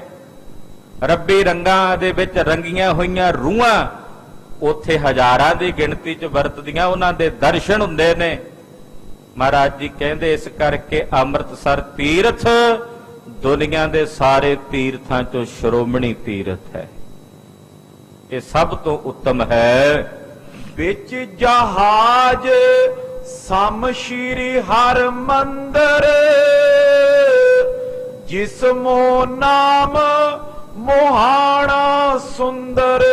ਇਸ ਅੰਮ੍ਰਿਤਸਰ ਸਰੋਵਰ ਵਿੱਚ ਬਣਿਆ ਹਰਮੰਦਰ, ਮਹਾਰਾਜ ਜੀ ਕਹਿੰਦੇ ਜਹਾਜ਼ ਹੈ। ਜਿਹੜਾ ਇਸ ਜਹਾਜ਼ ਤੇ ਸਵਾਰ ਹੋ ਜਾਂਦਾ ਉਹ ਭਵ ਸਾਗਰ ਤੋਂ ਪਾਰ ਉਤਰ ਜਾਂਦਾ ਹੈ। ਇਹ ਜਹਾਜ਼ ਹੈ ਇਸ ਭਵ ਸਾਗਰ ਤੋਂ ਤਰਨ ਵਾਸਤੇ, ਕਿਉਂਕਿ ਉਸ ਹਰੀ ਮੰਦਰ ਵਿੱਚ ਨਾਮ ਮੁਹਾਣਾ, ਨਾਮ ਵਸਦਾ ਜਿਹੜਾ ਜੀਵਾਂ ਦੇ ਮਨਾਂ ਨੂੰ ਮੋਹਣ ਵਾਲਾ ਹੈ। ਸ਼ਿਵ ਸਿਰ ਤੇ ਗਿਰ ਗੰਗ ਪ੍ਰਵਾਹੂ। ਸ਼ਿਵ ਜੀ ਦੀਆਂ ਜਟਾਵਾਂ ਚੋਂ ਕਹਿੰਦੇ ਗੰਗਾ ਦਾ ਪ੍ਰਵਾਹ ਚੱਲਿਆ ਹੈ। ਮਿਲੇ ਪੁਚਾਵਤ ਸਾਗਰ ਮਾਊ। ਉਹਦੇ ਨਾਲ ਜਿਹੜੇ ਮਿਲਦੇ ਨੇ ਉਹ ਸਾਗਰ ਵਿੱਚ ਪਹੁੰਚ ਜਾਂਦੇ ਨੇ। ਤਿਮ ਗੁਰਮੁਖ ਤੇ ਨਿਕਸੀ ਬਾਣੀ। ਇਸੇ ਤਰ੍ਹਾਂ ਗੁਰੂ ਦੇ ਮੁਖ ਤੋਂ ਜਿਹੜੀ ਬਾਣੀ ਨਿਕਲੀ ਹੈ ਗੁਰਸਿੱਖਾਂ ਵਾਸਤੇ ਉਹੀ ਗੰਗਾ ਹੈ। ਹਾਂਜੀ, ਪਠੇ ਵਿਚਾਰ ਕਮਾਏ ਜੋ ਪ੍ਰਾਨੀ। ਜਿਹੜੇ ਪ੍ਰਾਣੀ ਉਸ ਗੁਰਬਾਣੀ ਨੂੰ ਪੜ੍ਹਦੇ ਨੇ, ਸੁਣਦੇ ਨੇ, ਵਿਚਾਰਦੇ ਨੇ, ਸੋ ਪ੍ਰਭ ਕੇ ਪਗ ਸੰਗ ਮਿਲਾਵਤ। ਉਹ ਬਾਣੀ ਦੁਆਰਾ ਉਸ ਪਰਮਾਤਮਾ ਵਿੱਚ ਜਾ ਕੇ ਮਿਲ ਜਾਂਦੇ ਹਨ। ਬਹੁਰ ਬ੍ਰਹਮ ਮੈਂ ਮਿਲ ਭੋ ਪਾਵਤ। ਉਸ ਬ੍ਰਹਮ ਵਿੱਚ ਮਿਲ ਕੇ ਬ੍ਰਹਮਾਕਾਰੀ ਹੋ ਜਾਂਦੇ ਹਨ। ਦੋਨੋਂ ਤੀਰਥ ਇਹਾਂ ਵਿਸਾਲੇ। ਇੱਥੇ ਦੋਵੇਂ ਤੀਰਥ ਵਿਸ਼ਾਲ ਵਸਦੇ ਹਨ ਭਾਈ। ਜਨ ਕੋ ਕਰੇ ਨਿਹਾਲ ਸੁਖਾਲੇ। ਜਿਹੜੇ ਜੀਵਾਂ ਨੂੰ ਨਿਹਾਲ ਤੇ ਕਿਰਤਾਰਥ ਕਰਦੇ ਹਨ। ਵਿਸ਼ਨ ਰੂਪ ਪਨ ਪੁਰਖ ਅਕਾਲ।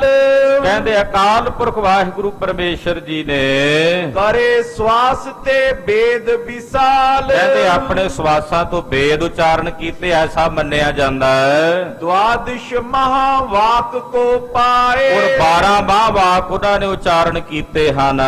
ਕਮਲਾਸਨ ਵਿਸਤਾਰ ਉਪਾਏ। ਉਹਦਾ ਵਿਸਥਾਰ ਅੱਗੇ ਬ੍ਰਹਮਾ ਜੀ ਨੇ ਕੀਤਾ ਹੈ। ਬਹੁਰ ਬਿਆਸ ਨੇ ਬਹੁ ਵਿਸਤਾਰ। ਫਿਰ ਉਹਦੀ ਵਿਆਖਿਆ ਅੱਗੇ ਬਿਆਸ ਜੀ ਨੇ ਕੀਤੀ ਹੈ। ਜੋ ਪਰਵਿਰਤ ਭਏ ਜਗ ਸਾਰੇ। ਉਹ ਵੇਦ ਫਿਰ ਸਾਰੇ ਜਗਤ ਵਿੱਚ ਪਰਵਿਰਤ ਹੋਏ। ਤਿਸੀ ਅਕਾਲ ਪੁਰਖ ਤਨ ਥੀਏ। ਔਰ ਅਕਾਲ ਪੁਰਖ ਜੀ ਨੇ ਇਸ ਮਾਤ ਲੋਕ ਦੀ ਧਰਤੀ ਤੇ ਤਨ ਧਾਰਨ ਕੀਤਾ ਗੁਰੂ ਨਾਨਕ ਸਾਹਿਬ ਦੇ ਰੂਪ ਵਿੱਚ।